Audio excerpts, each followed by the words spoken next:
Hi guys, my name is Trinity, and if you're here, you must be here to talk about books. Today, I will be doing my April TBR. Now, one of my goals this year was to complete some series or continue with series that I'm already reading.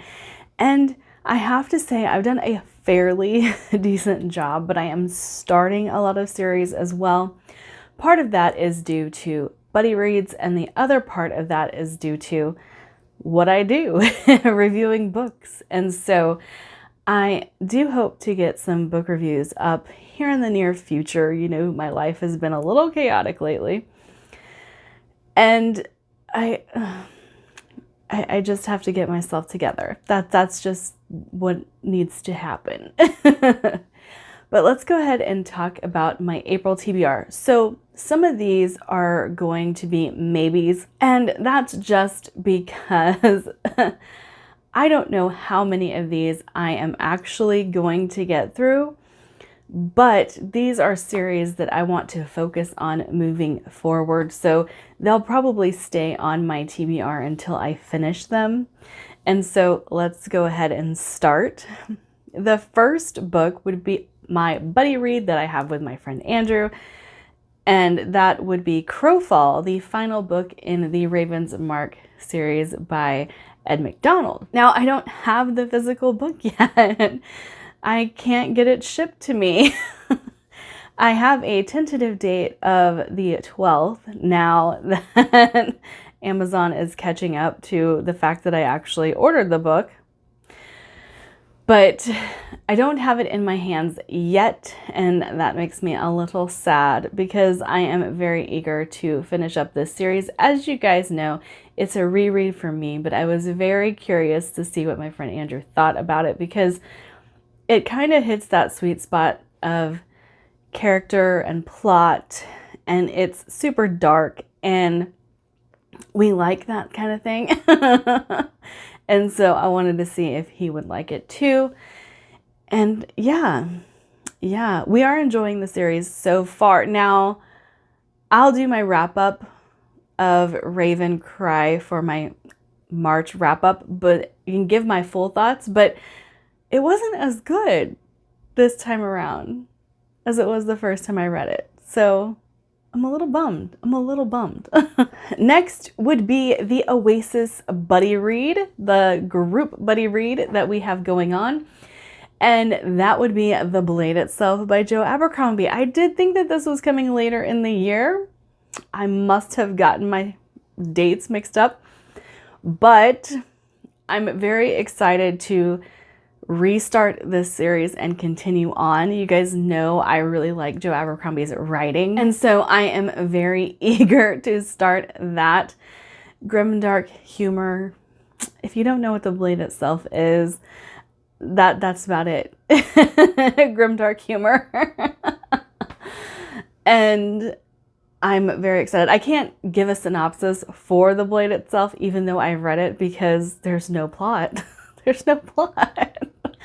And one that is going to be a buddy read on the Discord that I have been dying to get to and have kind of waited for the buddy read to come along, but is also on my 12 by 12 in 12 challenge. And that's going to be In the Orbit of Sirens by T.A. Bruno. Now, I haven't got my hands on a physical copy of this book yet, but I do have the audio, so I'm very excited about that. And then I have a physical copy of the second book, so if I enjoy it, you know I'm gonna continue, because that's the goal this year. Continue with series that we like, and I think the third one is just about to release. If I'm remembering correctly, I think the third one's about to release. Next, I have 3 YA series that I do want to continue with. One of them will complete a series for me, and then the other 2 are continuations. The first would be Firefight by Brandon Sanderson. Now, I did just recently read Steelheart, so I will give that in my March wrap-up as well. The Reckoners, this is kind of superhero type story.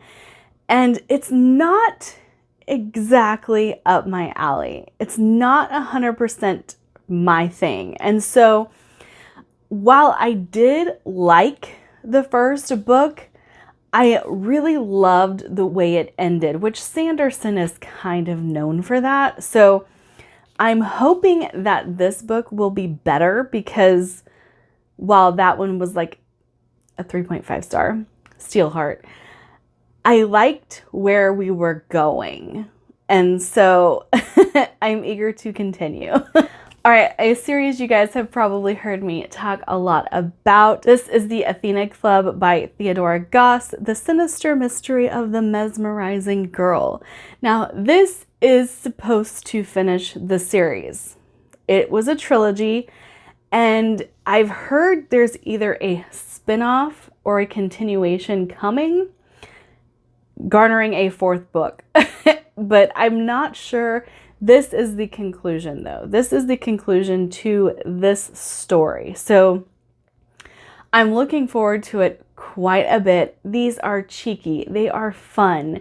They break the fourth wall. Like, it's so fun. And the characters themselves are so good.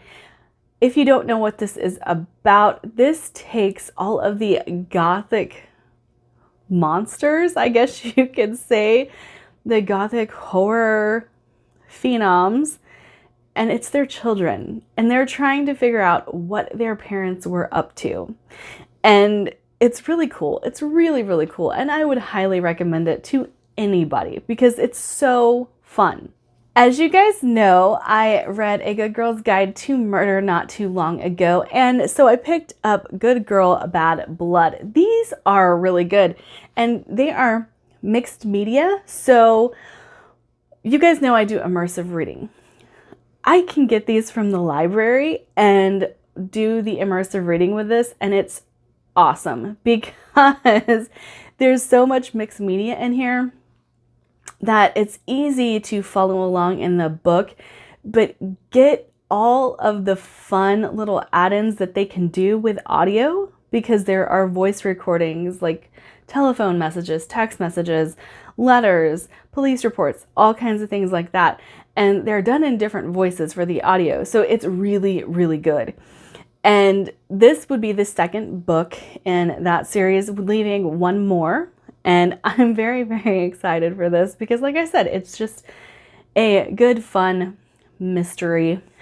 And the mixed media just kind of adds to it, especially via audio. Okay, the book that I have been dreading, just absolutely dreading reading because I don't want it to ruin the first book.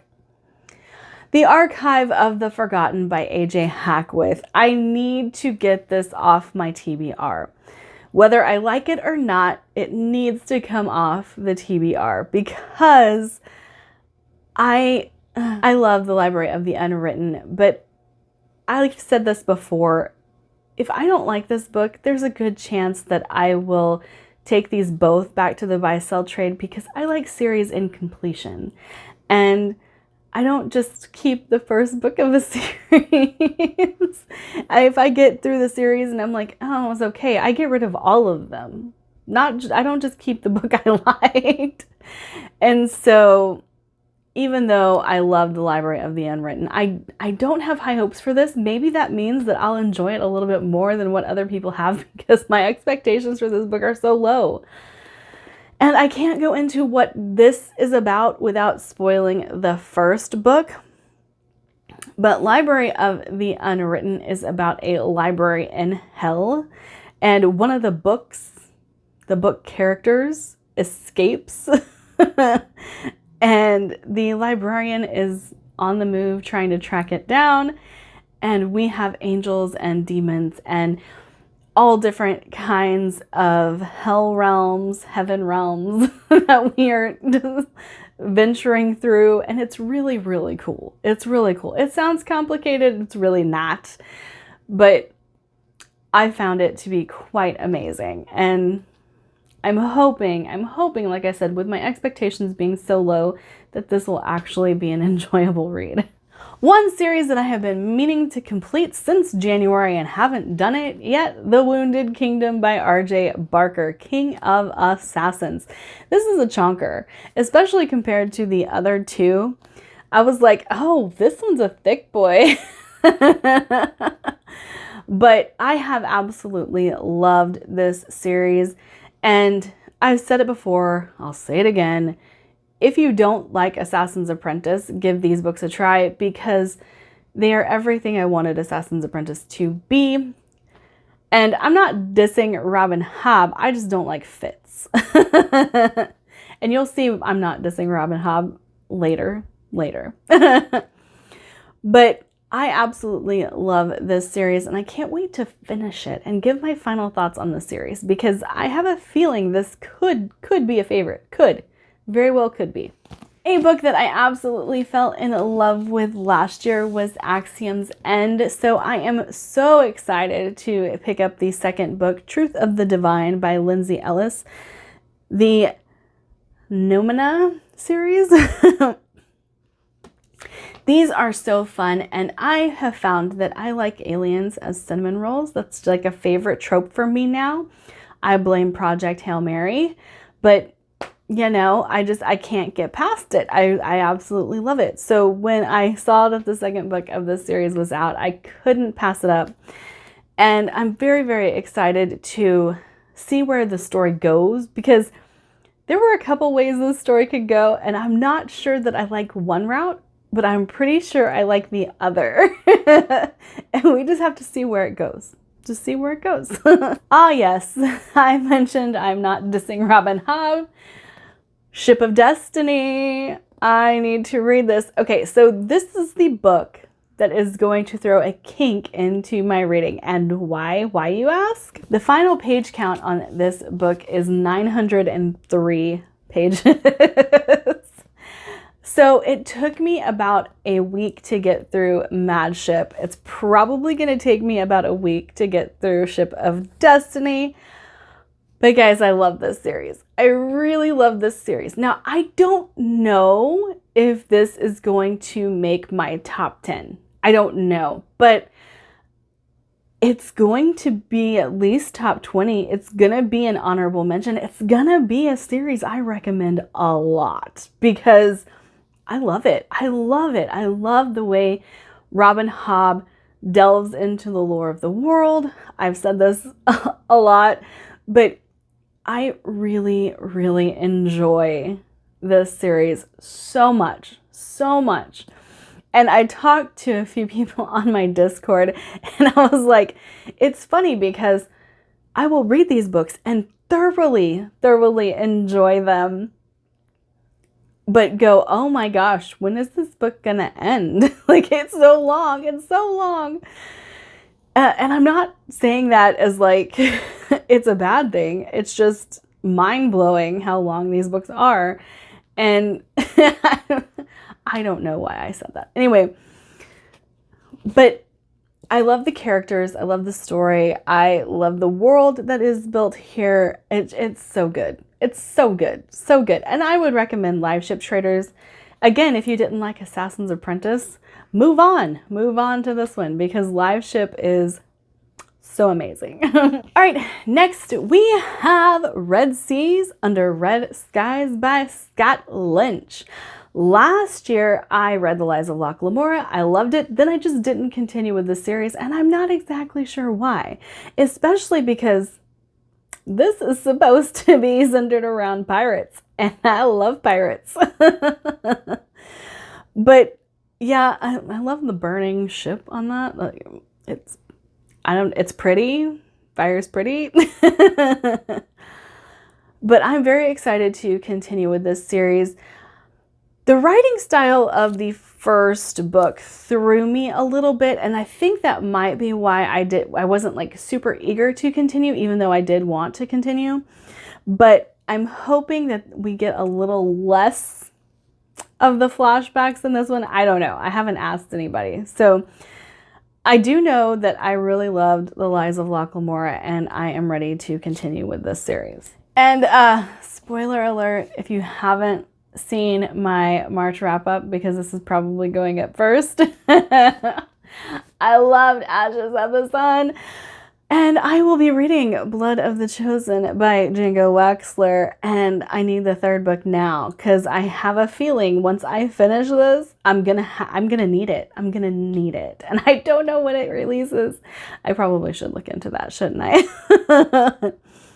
But Ashes of the Sun was so good. Now, I talk about, you know, live ship traders might not make a favorites list. This is probably will. And I am so excited to continue. Like I said, it's just, you guys need to read this. Because, yeah, or read it with me. Read Ashes of the Sun. This book is fantastic. Or Ashes of the Sun was fantastic. And I can't wait to get to this one.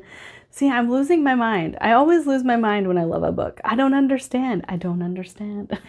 All right, that is it for me today. Like, subscribe, do all the fun things, and I'll see you guys in my next video. Bye.